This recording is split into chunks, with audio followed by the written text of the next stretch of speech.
Is that the amendment has moved? Law Minister साहब, would you like to?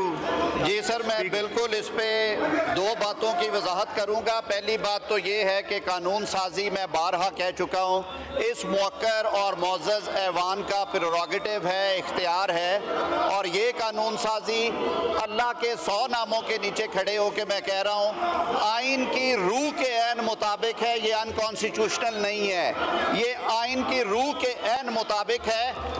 मेरे दोस्त अली मोहम्मद साहब ने कहा कि हमारा रास्ता रोकने के लिए है, और उन्होंने हवाला दिया अल्लाह ताला के नामों का।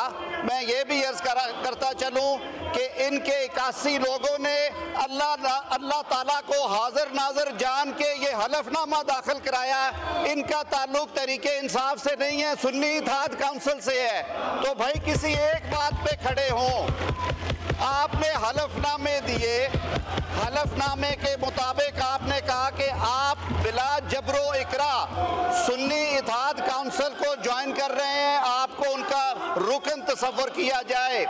सुप्रीम कोर्ट ने आपसे पूछा, आपके वकील फैसल सिद्दीकी साहब ने कहा ये माइनॉरिटी डिसीजन में जो रीजंस आई हैं मेरे हाथ में है, उनसे पूछा गया कि आप ये रिजर्व सीट्स पाकिस्तान तहरीके इंसाफ के लिए मांग रहे हैं या सुन्नी इत्तेहाद के लिए?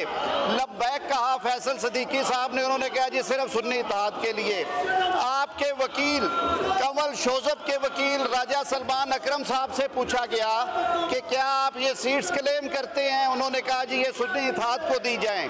अब आइन के आर्टिकल 51 के प्रोवाइजो और आइन के आर्टिकल 106(3) के तहत ऐसी जमात जिसने इलेक्शन में हिस्सा नहीं लिया, ये सीटें नहीं थी जा सकती। तो खुदारा हकायक को सही बयान करे, फैक्ट सीधे रखे। रही बात लेजिस्लेटिव कॉम्पिटेंस की, तो रिट्रोस्पेक्टिव भी होती है, इसलिए होती है कि हम कोई जुर्म में तरमीम करने नहीं जा रहे, हम कानून में क्लैरिटी ला रहे हैं। आइन के आर्टिकल 51 और 106, इलेक्शन एक्ट की दफ़ा 104, इलेक्शन रूल्स 217 के रूल 92(6) की जो असल मंशा है वो इन अमेंडमेंट्स का हिस्सा है। At that's all Now the question is that amendment as moved by Ali Mohammad Khan Sahab.